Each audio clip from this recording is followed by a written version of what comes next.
If waking up early feels impossible for you, there's a good chance your brain is wired differently. And there's a 10-second way to find out.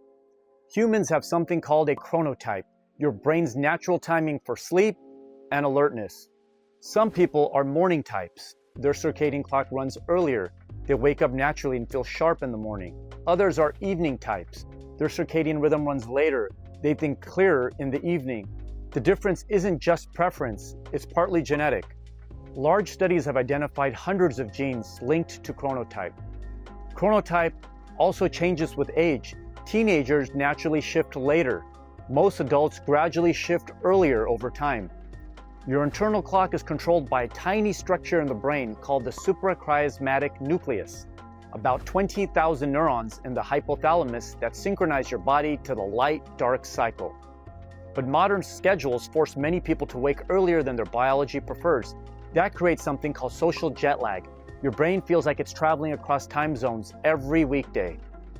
Here's the 10-second test.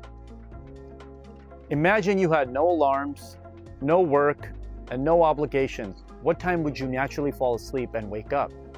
If you'd sleep around 9 to 10 p.m. and wake up around 5 to 6 a.m., you're likely a morning chronotype.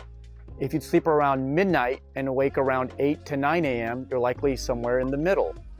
If you naturally fall asleep after 1 or 2 a.m. and wake up around 9 to 11 a.m., you're likely an evening chronotype. Most people fall somewhere between these extremes. Once you know your chronotype, the following strategies will make more sense. First, use light strategically. If you're a night chronotype trying to wake earlier, get 10 to 20 minutes of sunlight soon after awakening. Morning light advances the circadian clock, meaning it moves your internal timing earlier.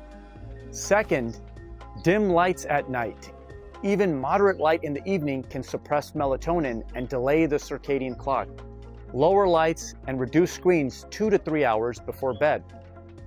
Third, keep a consistent wake time, even on weekends. Sleeping in late on weekends can create weekly jet lag.